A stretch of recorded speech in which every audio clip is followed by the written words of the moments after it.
मृत्यु सर्वहरश्चाहम् उद्भवश्च भविष्यताम् कीर्ति श्रीर्वाक्च नारीणाम् स्मृतिर्मेधा हृदि क्षमा।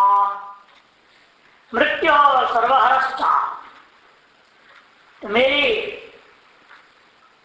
सकल चीजों को हरण करने वालों में से मृत्यु एक विशिष्ट स्वरूप है, सत्योत्कृष्ट स्वरूप है कि दुनिया में दो प्रकार के से हरण करने वालों को देखा जाता है, धनादियों को हरण करने वाला और प्राण का हरण करने वाला।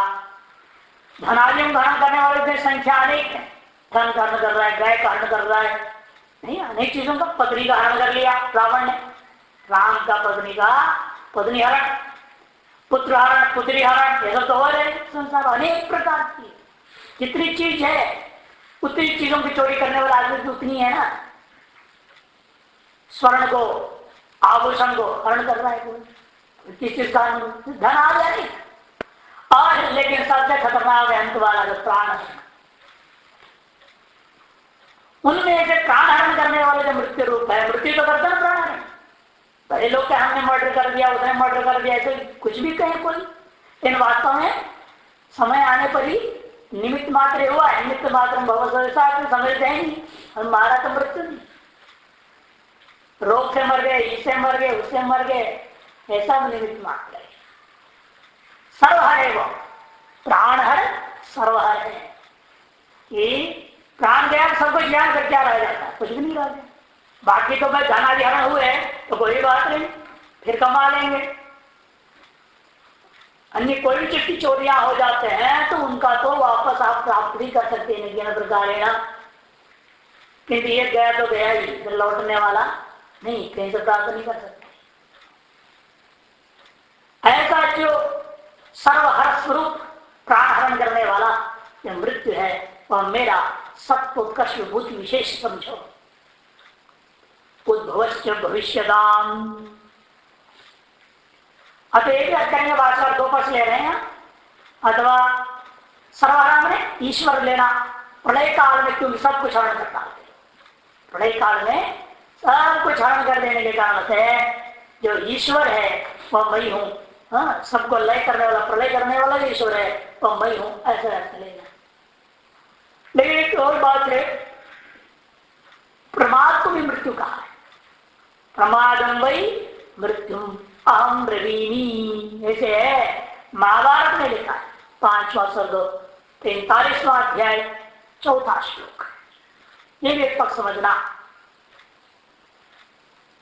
भविष्यता उद्भवश्च भविष्यता, उद्भव में उत्कर्ष, अभ्युदय और उसकी प्राप्ति, ये दोनों ही मेरा ही स्वरूप है।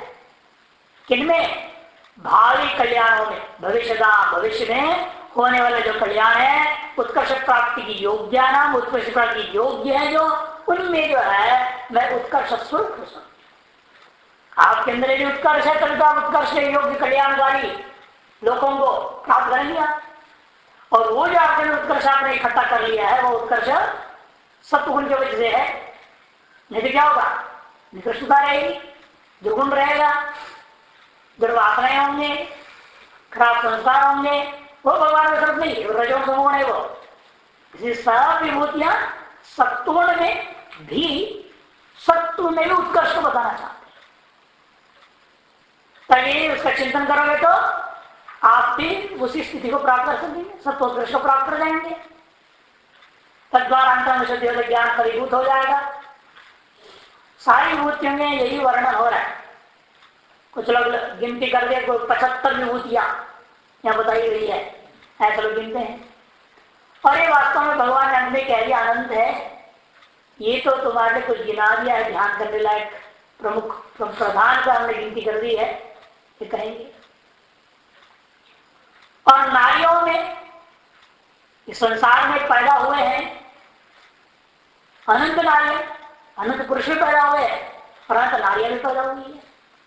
उनमें से दक्ष की जो 13 बेटियां हैं, धर्म की पत्नियां, और 2 बेटी है, पुला की पत्नी है, एक तो पुला की पत्नी है, अंगिरस की पत्नी है। ये जो है 15 देवियां जिनसे संबंध कर जाती है ना, वो भी अपने आप उत्कर्ष प्राप्त कर जाता है। या मूर्त रूप है, कोई मूर्त औरत है, समझना। ये धर्म की पत्नियां, दक्ष ने इन सभी 13 बेटियों को धर्म के साथ विवाह करा दिया। ये भागवत में सब जगह है। उनमें से यहाँ पूरा 15 को गिन नहीं रहे, 13 जो है धर्म की पत्नियां, एक पुलह की और एक अंगिरस की। उनमें से है क्वचित गिना दिया, बाकी सब उपलक्षण समझना। कीर्ति, श्री और एक ब्रह्मा की भी पत्नी गिना दिया, वाक, स्मृति, मेधा, धृति, क्षमा।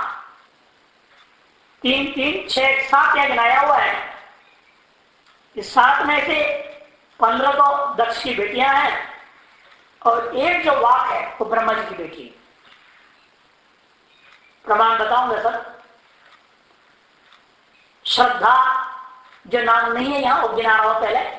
श्रद्धा, तुष्टि, पुष्टि, क्रिया, बुद्धि, लज्जा, वपु, शांति, सिद्धि। कितना हो गया? श्रद्धा 1, तुष्टि 2, पुष्टि 3, क्रिया 4, बुद्धि 5, लज्जा 6, वपु 7, शांति 8, सिद्धि 9। 9 तो हो गया। और इस श्लोक में 4 देखो, कीर्ति 10, श्री 11, मेधा 12, धृति 13। श्लोक में 4 है 13 में से धर्म की पत्नियां। और अन्य जो 3 यहां पर आया है, वाक, स्मृति और क्षमा। वाक तो किसी की पत्नी नहीं हुई, किंतु स्मृति अंगिरस की पत्नी है और क्षमा पुलह की पत्नी हुई।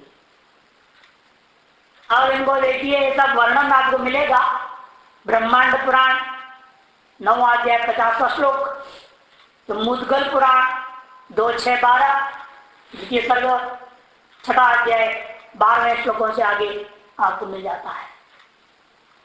और वाणी जो है ब्रह्मा की बेटी है, इसे भागवत प्रमाण 3 12 28, ब्रह्मणो मानसी कन्या, ऐसा कह दिया वहां पर। इसमें भी सारी चीज ऐसी है, यहाँ कौन आदमी नहीं चाहता है सारी चीज। ये जो पूरा का पूरा 16 चीजें गिनाई गई है यहाँ, ये 16 चीजों को कौन नहीं चाहता है? सभी चाहते हैं। कीर्ति, कीर्ति क्या चीज है? यश, दुनिया में नाम, लोकेशना है, ये लोकेशना के अंतर्गत है। कीर्ति सब चाहते हैं, हमारा नाम दुनिया में हो गए। और कीर्ति आदि के साथ श्री, कीर्ति के बाद लिया श्री। श्री क्या है? धर्म अर्थ काम के संपत्ति, धर्म और काम रूपी संपत्ति, शरीर की शोभा अथवा कांति, ये सब श्री के पर्यायवाची में लिया। कीर्ति भी लेना, बदमाशी के कारण से नाम कमा लिया, ऐसे नहीं। दुनिया में नाम होता है ना, बदमाशों के नाम हो जाते हैं। लादेन का नाम है दुनिया में, देश में वीरप्पन का नाम, बदमाशों के नाम दुनिया हो जाती है। वो कीर्ति नहीं। धार्मिकत्व निमित्ता प्रशस्तत्व नानादि नाना दिग्देशीय लोक ज्ञान विषयता रूपा ख्याति। मसूदरी का एक एक लक्षण बता रहे। धार्मिकत्व के निमित्त से होना चाहिए, प्रशस्त होनी चाहिए, वो नाना दिग्ग और देशीय लोक दुनिया के ज्ञान का विषय होना चाहिए व्यक्ति। मुख्य का इसको सभी पत्री बनाना चाहते हैं, सब कीर्ति को चाह रहे। और ऐसे इनको यदि चाहते हैं तो फिर धर्म करना पड़ेगा। धर्म की पत्नियां हैं, आप धर्म अनुष्ठान करेंगे तो सारी पत्नियां भी हो जाएंगी। धर्म में आपके पास है तो धर्म की पत्नियां भी आपके पास आ जाएगी ना, उसमें भी स्वतः सिद्ध है बात। इसे कहते आप धर्मानुष्ठान करेंगे, धार्मिक बने रहोगे तो ये सारी चीजें आपको सोते ही मिलते जाता है। श्री हो गया वाक में सरस्वती, सर्वस्या आपसे प्रकाशिका, सकल अर्थों की प्रकाशन करने वाली संस्कृत वाणी। चकार से मूर्ति आदि जो अन्य थे पत्नियां, उनको ग्रहण किया जाएगा। चकार से श्री वाक्च है ना, च से लेंगे आप श्रद्धा मैंने आस्तिक की बुद्धि, तुष्टि संतोष, पुष्टि शारीरिक मानसिक आदि पोषण, क्रिया कर्म धर्म संबंधी कर्मकांड, बुद्धि धर्म संबंधी शास्त्रों का ज्ञान, लज्जा धर्मानुरूप बड़े छोटे के संबंध में व्यवहार जो है लज्जा युक्त होनी चाहिए। वपु माने मूर्ति, वपु को मूर्ति कोई भी चीज वपु तो स्त्रीलिंग वाला शब्द जगह पर श्लोक में यदि श्लोक के कारण वपु रख दिया तो मूर्ति लेनी चाहिए उस जगह पर। और शांति सभी चाहते मन शांति, क्षेत्र शांति, सर्व शांति और सिद्धि वांछित फल प्राप्ति ये सिद्धि है। इसके बाद स्मृति चिरानुभूतार्थ स्मरण शक्ति, बहुत काल तक अनुभूत पदार्थों की स्मरण शक्ति को स्मृति कहते हैं। ये तभी हो सकता है जब आप आंगिरस हो जाए, क्योंकि अंगिरस की पत्नी है ना ये स्मृति, अंगानाम रसे भी आंगिरसा। आपका जब प्राण मजबूत होगा, समय प्राणायाम करते रहोगे तो स्मृति शक्ति बढ़ती है, नहीं तो घटती जाएगी। इसलिए आंगिरस की पत्नी का दिया इसको अंगों का साथ प्राण, प्राण मजबूत है, प्राण सम्यक है तो निश्चित रूप में स्मृति भी पुष्ट रहेगा। और कहते हैं स्मृति के बाद अनेक ग्रंथार्थ धारणा शक्ति मेधा। मेधा क्या है? अनेक ग्रंथों के पद पदार्थ को धारण करने की जो शक्ति है वो मेधा। इन सबके सूक्त बना हुआ है, मेधा सूक्त बना हुआ है। धृति सूक्त सब सूक्त है। धृति अवसादे भी शरीरेंद्रिय संघात उत्तम बन शक्ति ही धृति। ढीला ढाला पड़ गया है, मरणासंसार लग रहा है, फिर भी शरीर इंद्रियों को संघात को उठाए रखने के लिए, जिंदा रखने के जो शक्ति विशेष है उसका नाम धृति है। उच्छृंखल प्रवृत्ति कारण चापल प्राप्त हो तन निवर्तन शक्तिर्वा, अथवा हम लोग जो बोलते हैं कश्चित धीर धैर्य धृति, वहां धृति का दूसरा है ना, वहां धृति का क्या लेना? उच्छृंखल प्रवृत्ति कारण, उच्छृंखलता पूर्वक प्रवृत्ति जो कारण है चापलता की प्राप्ति होने पर उसको निवर्तन करने का शक्ति, चंचलता को दूर करने वाली शक्ति का नाम धृति। एक धृति से संपन्न व्यक्ति का नाम ही धीर पुरुष।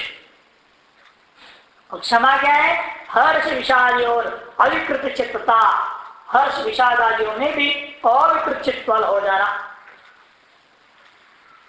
इनके आभास मात्र के संबंध से भी जनता जब प्रसन्न हो जाते हैं।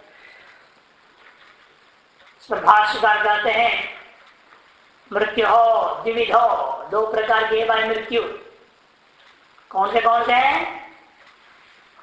धनादिहर प्राणहरश्च, धन आदि को हरण करने वाला, और दूसरा कौन है? प्राण को हरण करने वाला। और इन दोनों में ऐसे में एक नहीं होकर के सारे हरण करने वाला ही मैं हूं बोलते सर्वहरश्च।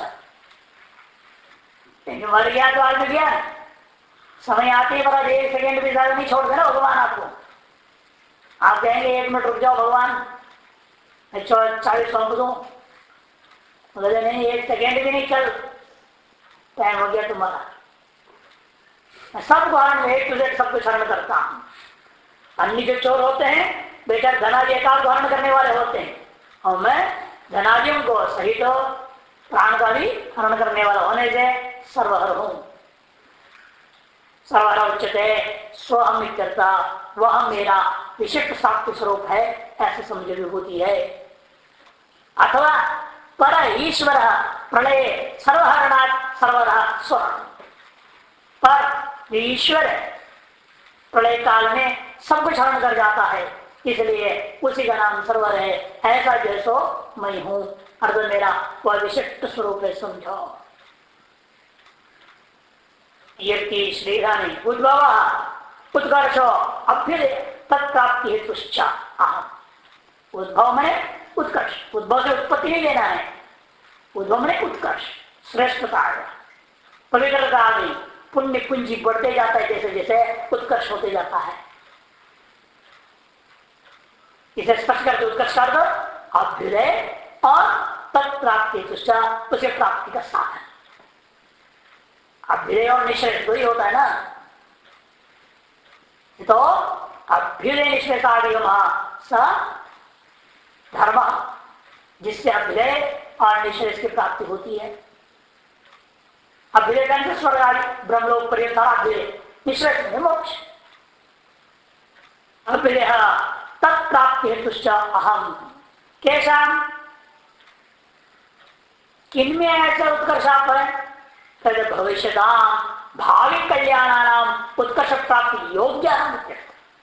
भविष्य में जो कल्याण को प्राप्त होने वाले और उत्कर्ष प्राप्ति के योग्य जो लोग हैं, उन लोगों के अंदर विद्यमान जो उत्कर्ष है और मेरा सत्व विशेष के उत्कर्ष स्वरूप जो उत्कृष्ट स्वरूप है समझो।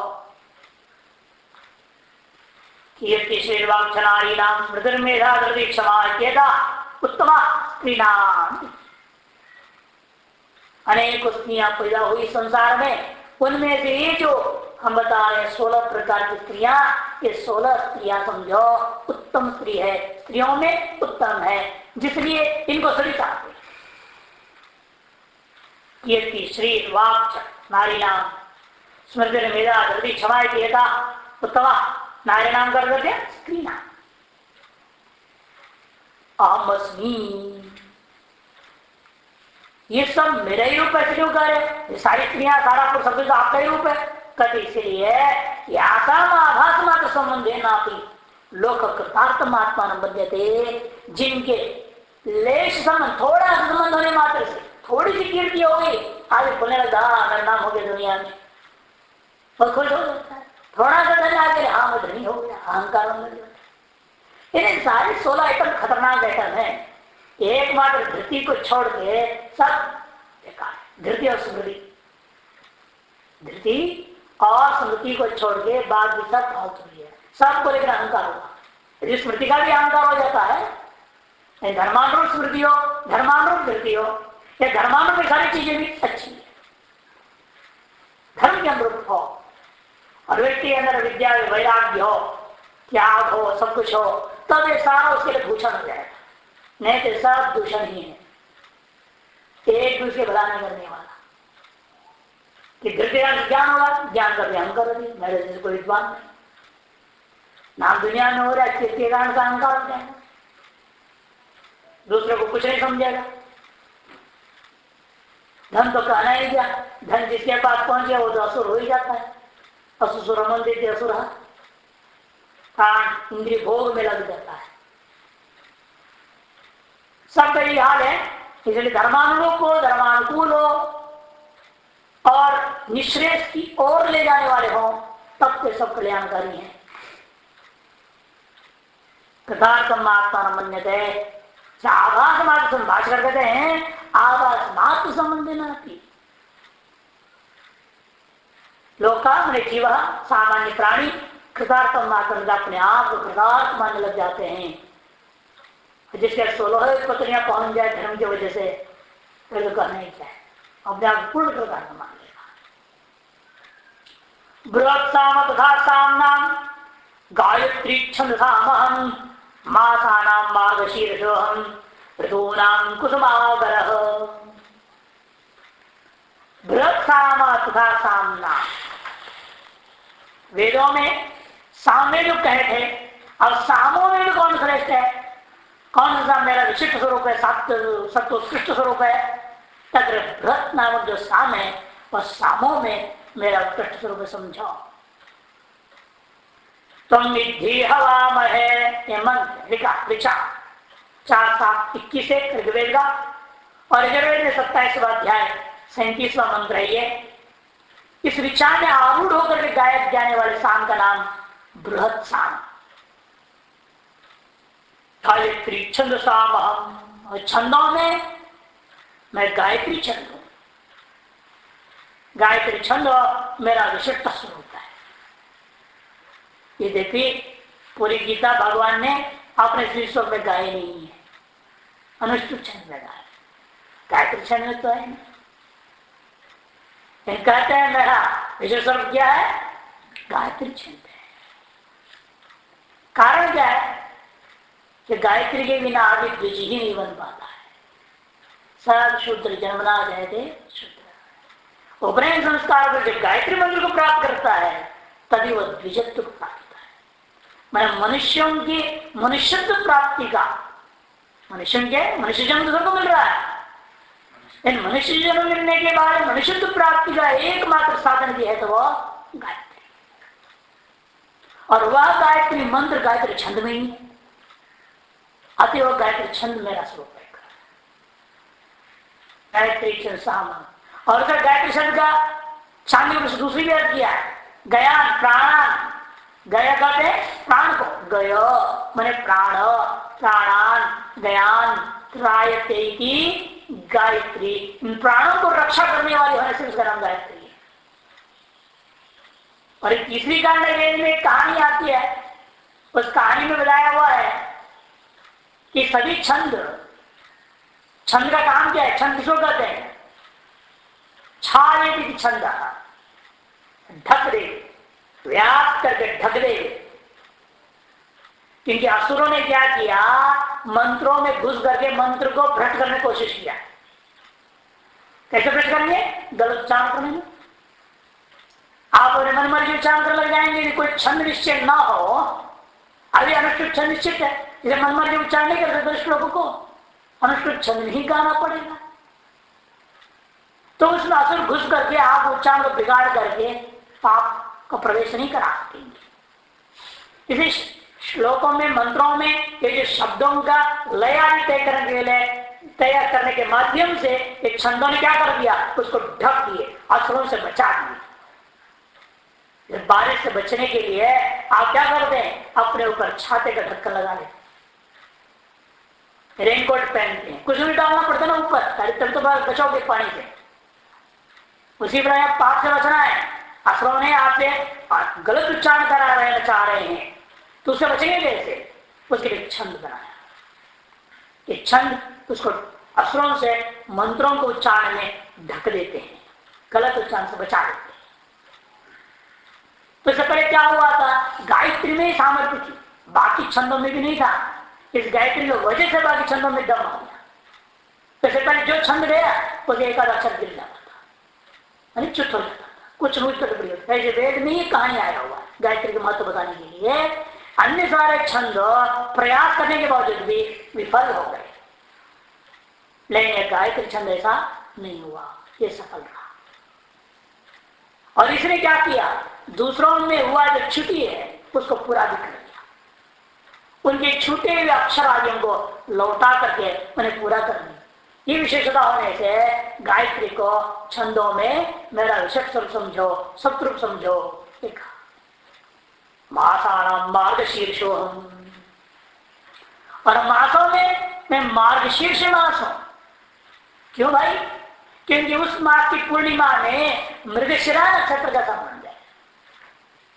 मृगशिरा नक्षत्र क्या चीज है, मृग शिरा युव शिरा यस्य बाणस्य, वह बाण का नाम मृगशिरा।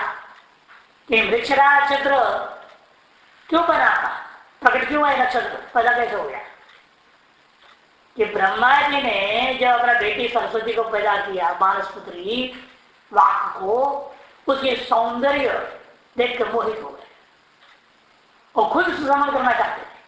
वो भागी बेटे क्या करें, तब शंकर भगवान को लोगों ने जगाया, तो बचाओ क्या स्थिति हो रही। उन्होंने मृगशिरा, मृग के सिर के जैसा आकार दिखाकर बाण को छोड़ दिया। आज तक भी वह बाण टिक रहा है नक्षत्र के रूप में। आगे आगे ब्रह्मा, पीछे पीछे बाण दौड़ रहा है। इस संसार में धर्म की मर्यादा का स्थापन किया इस मृगशिरा नक्षत्र ने, नहीं तो पहला ही भ्रष्ट हो जाता। बाप बेटी संबंध कर देते तो आज सब बाप बेटी संबंध कर जाते, गड़बड़ होता नहीं होता। धर्म की रक्षा किया है मृगशिरा नक्षत्र ने। उस नक्षत्र पूर्णिमा है, महीने में, उस महीने का नाम मार्गशीर्ष। अतएव मार्गशीर्ष मास मई हूं, सर्वश्रेष्ठ मास। और गीता का प्राकट्य भी मार्गशीर्ष मास में हुआ, शुक्ल पक्ष एकादशी। और इसका एक नाम है अग्रहायण। पहले जमाने में जो विक्रम संवत या अन्य संवतें नहीं थी, अनादिकाल से जो चरया संवत कब से शुरू होता था? हयनस्य अग्रम इति अग्रहायण। हयन का संवत्सर साल का आरंभ होता था तो चैत्र से नहीं होता था या मार्च से नहीं होता था, किंतु मार्गशीर्ष मास से होता था। जिससे संवत्सर का आरंभ हो रहा है वहां मास मेरा स्वरूप से समझो, ऐसा भी व्याख्या है। क्यों कहा है कि शास्त्रों में अन्यत्र हायन से अग्रम यदि अग्रहायणम मार्गशीर्ष। मार्गशीर्ष एक नाम है अग्रहायण। इसलिए बिहार उत्तर प्रदेश में क्या बोलते हैं? अगहन बोलते हैं इसको। अब भ्रंश हो गया, अग्रहायण ग कर निकाल दिया, अग कर दी, हायन में यह निकाल दिया अगहन, दिल भी मिटा दिया उसका, लोग अगहन बोलने लगते हैं। अगहन मास है, होता वास्तव शब्द क्या? अग्रहायन। हायनस्य अग्रम मैंने आरंभकम, हायन मैंने वर्ष, साल, संवत्सर, उसके आरंभ करने वाला जो मास है उसका नाम अग्रहायन मास है। इस प्रकार के संज्ञा से भी ज्ञापन होता है, शास्त्रों में इसका नाम है। मार्गशीर्ष का नाम अग्रहायन करके भी वेदों में स्मृतियों में आया हुआ है। नाम से भी ज्ञापन हो रहा है संवत्सर यहीं से किसी जमाने में शुरू होता था। कालांतर में अन्य ने राजा जी का प्रभाव को देखते हुए विक्रमादित्य के प्रभाव को देख विक्रम संवत्सर हो गया, वो चैत्र मास से शुरू कर डाले। इस तरह से कालांतर में संवत्सर का आरंभ अलग अलग समय में मान लिया गया अलग अलग लोगों के द्वारा। ऋतूनाम कुसुमाकर, ऋतूनाम कुसुमाकर, और ऋतुओं में से कुसुमाकर कुसुम को सर्वत्र खिला करके प्रकट करने वाला जो ऋतु है वसंत ऋतु, वह ही मेरा विशेष स्वरूप समझो।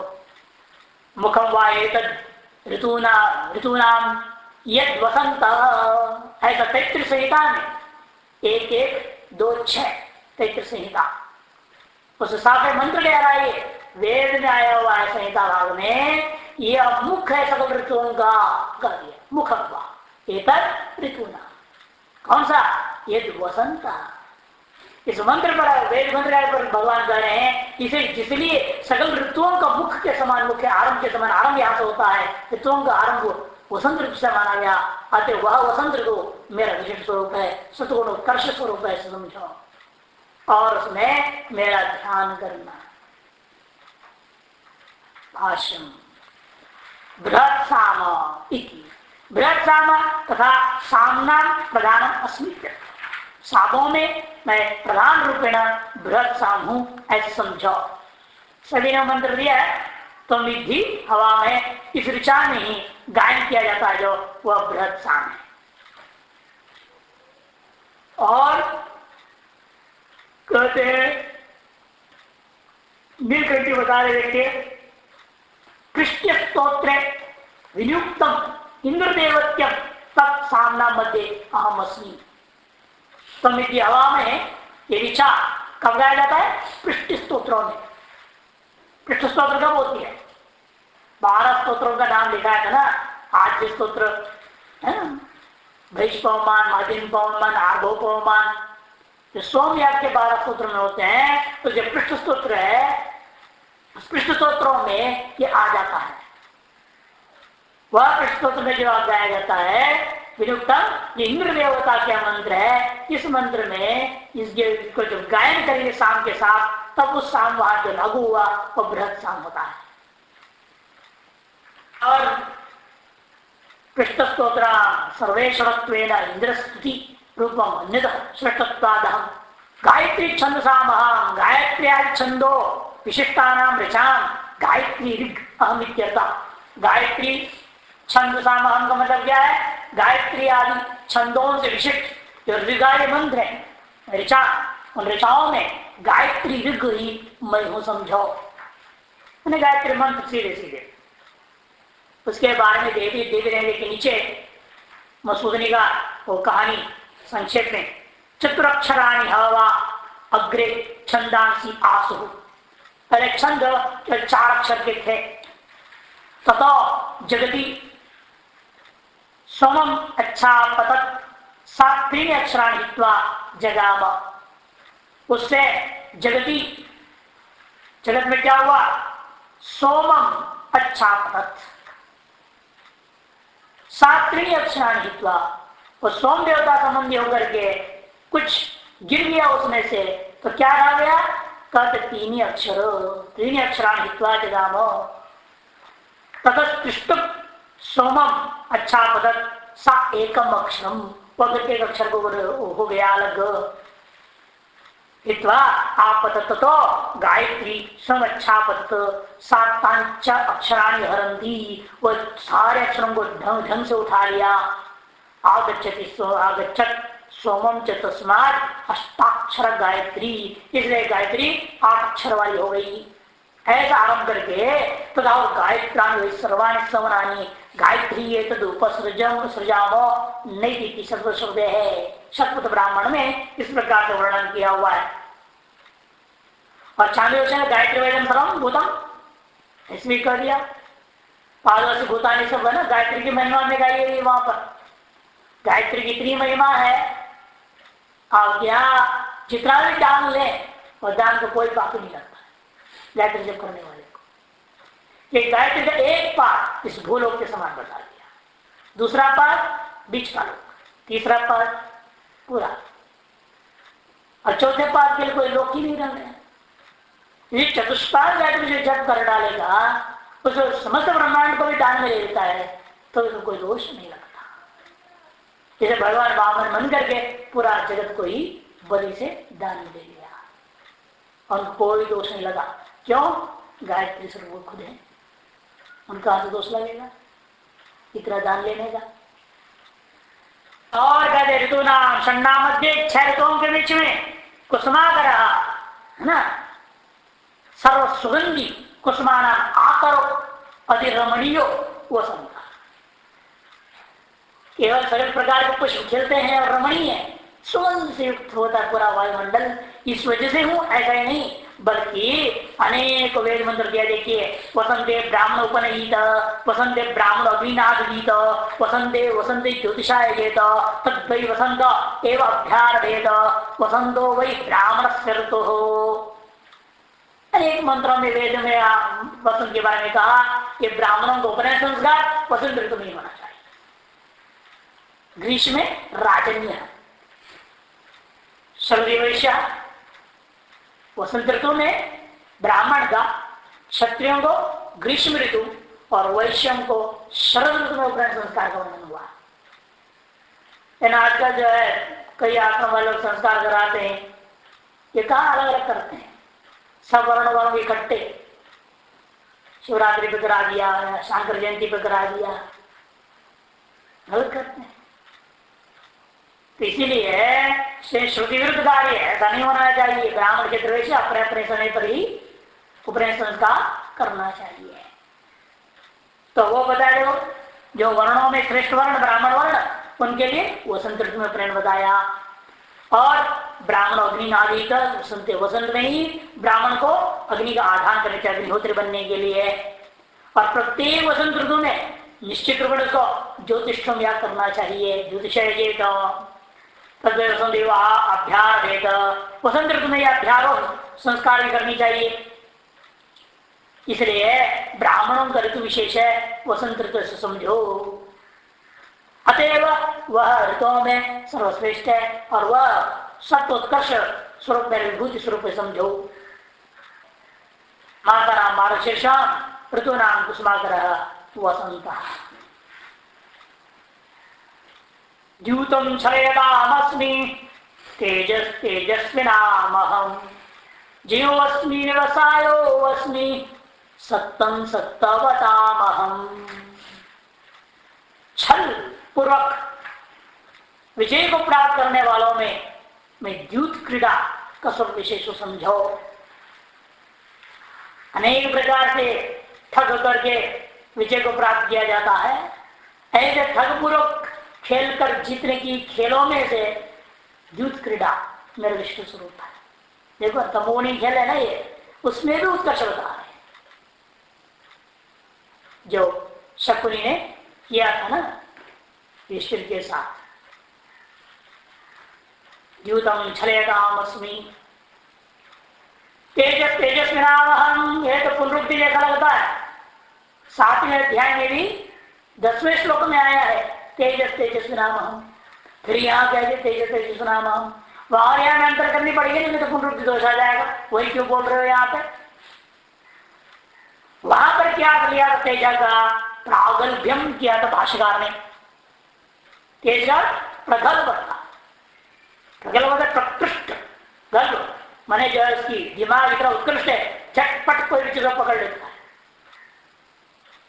और इसकी व्याख्या किया पराभव सामर्थ्यम, दूसरे को परास्त करने के साथ, और परेश अप्रदृश्यत्व, दूसरों में कभी दबे नहीं, दूसरों को दबाने के सामर्थ्य, उसको वहां लिया था।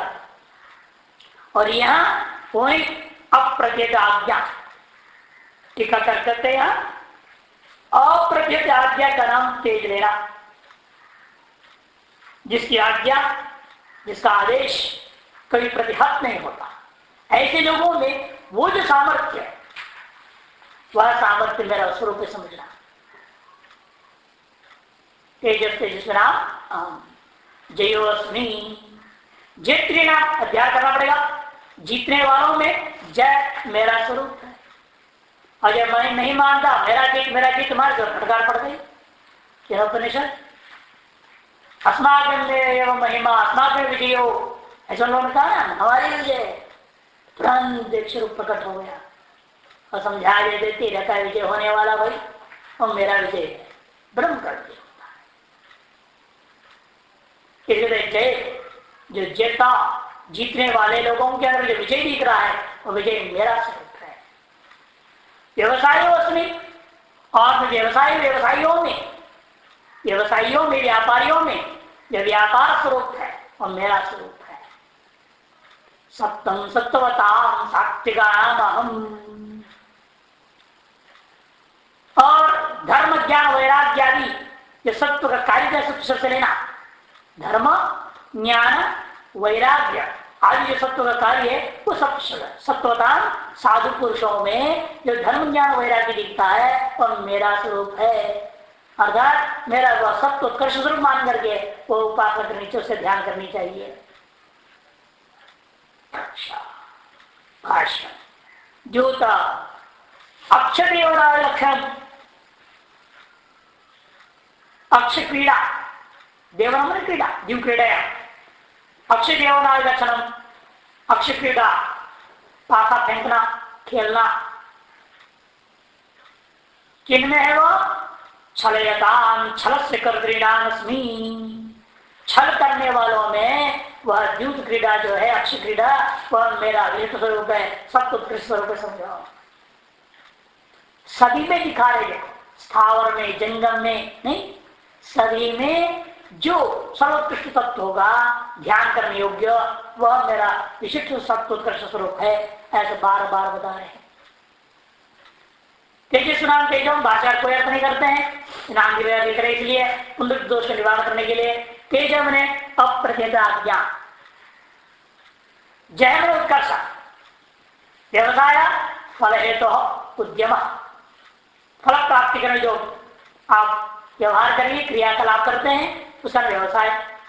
क्रियाकलाप करने वालों में व्यापार करने वालों में विभिन्न प्रकार का व्यापार, दुकानदारी धंधा, ऐसा अर्थ नहीं लेना है।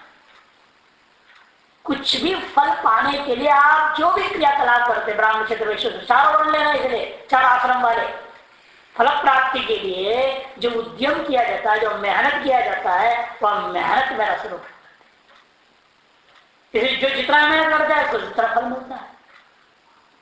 भगवान का स्वरूप मेहनत है, हमारे से कोई फल नहीं मिल पाता, तब उन्हें कोई फल नहीं मिलता है कि मेहनत करता नहीं। इसे मेहनत अर्थ में ले रहे हैं यहाँ व्यवसाय, व्यापार, धंधा, दुकानदारी, ठग विद्या वो नहीं लेना यहाँ पे है। बड़े बदमाश होते व्यापारी में तो देखा गया तौल में भी धोखा देते, 50 ग्राम 100 ग्राम घटा देते, कितने उस्ताद कई बार पकड़ा रुपया रख देते थे जो होता ना बा उसमें नीचे 10 ग्राम चोरी करने, 1 रुपये कितना वजन होगा मुश्किल से 1 रुपये को पानी। ऐसे दरिद्र लोग,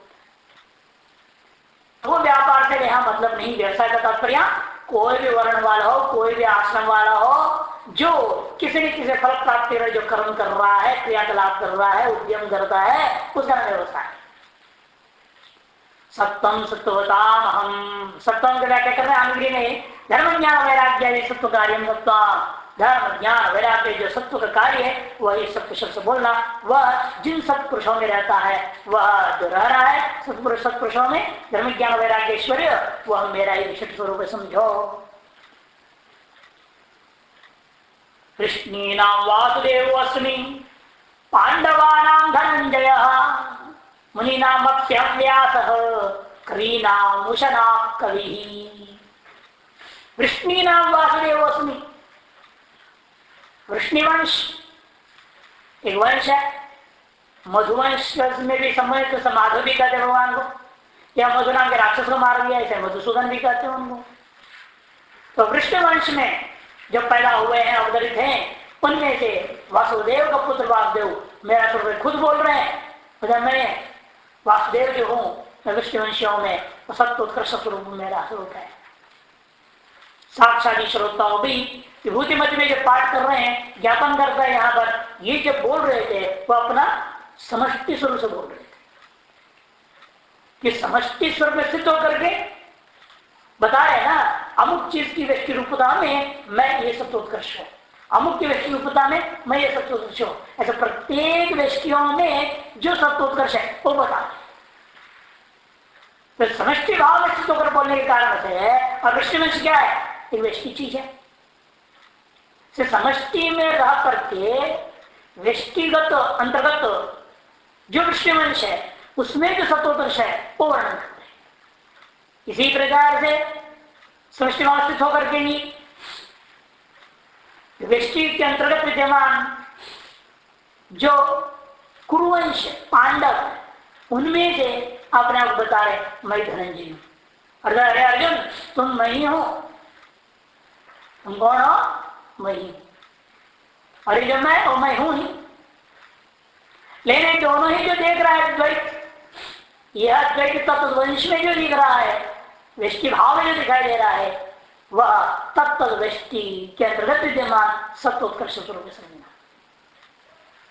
कृष्णा वासुदेव अस्मि पांडवानां धनंजय। धन किसको कहते हैं, पैसा, ये आपके दिमाग में रहता, धन होने पैसा। वेद कहता है राष्ट्राणि वै धनानि, राष्ट्र ही धन, देश ही धन, सर्वान् जनपदान् जित्वा वित्तम् आदाय केवलम् मध्ये धनस्य तिष्ठामि तेनाहुर्मां धनंजयम्। महाभारत में 4था सर्ग 44वां श्लोक नहीं 44वां अध्याय 13वां श्लोक में बात कही गई है। 4, 44, 13 वहां भी स्पष्ट है। इस वेद क्या कर्म बोल रहा, सर्वान जनपदान बोल दिया। सर्वान जनपदान जितना सकल राष्ट्रों को, देशों को, जनपदों को जीत करके केवल केवल धन लेकर आया मैं, मध्य धन से तिष्ठानी, और अब मैं धन का बीच बैठा हूं, इसलिए तेना और माम धनंजयम, इसलिए लोग मेरे को धनंजय कहते हैं। मुनिनामप्यहं व्यासः, और मुनियों में मैं व्यास मुनि हूं। मनन करने के सामर्थ्य वाले का नाम मुनि, मनन करने के सामर्थ्य में विद्यमान जो है वो मुनि है। मुनियों में मैं व्यास हूं। कवि नाम उष्णा कवि, और कवियों में मैं उष्णा। उष्णा कौन? शुक्राचार्य। शुक्राचार्य का नाम उष्णा। फिर आसुरों का गुरु शुक्राचार्य, वह कवि विशेषों में कवि में सत्वोत्कृष्ट। तुम देखना ध्यान करना चाहते हो शुक्राचार्य का ध्यान करना। यहाँ कवि शब्द को यौगिक अर्थ लिया जाएगा, रूढ़ नहीं लेंगे, नहीं तो पुनरुक्ति दोष हो जाएगा। रूढ़ अर्थ को कवि शब्द से व्यास से बड़ा होकर कोई कवि तो हुए ही नहीं। फिर आपने कैसे मुनि नाम अपनी व्यासा और कवि नाम होशा कवि, से मुनि और कवि में अंतर करनी पड़ेगी ना। इसलिए कवि से हम क्या करेंगे, कविता लिखने का सामर्थ्य नहीं लेना, साहित्य लिखने का सामर्थ्य जो कवि प्रसिद्ध है वो नहीं लेना, यौगिक करते हैं। रूढ़ में क्या होता है, कवि मैंने श्लोक बराबर लिखने वाला, वो तो व्यास के बराबर हुए है नहीं, तो शुक्राचार्य कैसे हो जाएगा उसमें। इसीलिए यहाँ हम कवि शब्द का रूढ़ जो है साहित्य का निर्माण करना अर्थ जो है प्रसिद्ध है, उस अर्थ को नहीं लेंगे। हम क्या लेंगे, भाष्यकार कहेंगे तब क्रांत दर्शित्व, बीता हुआ और भविष्य का वर्तमान तीनों कालों को देखने के सामर्थ्य वाला क्रांतदर्शी को कहते हैं कवि। ऐसे पुनरुक्ति दोष के निवारण करने के लिए कह दिया गया। वृष्टिनाम वासुदेव अस्मि अयमेव त्वत्सखा।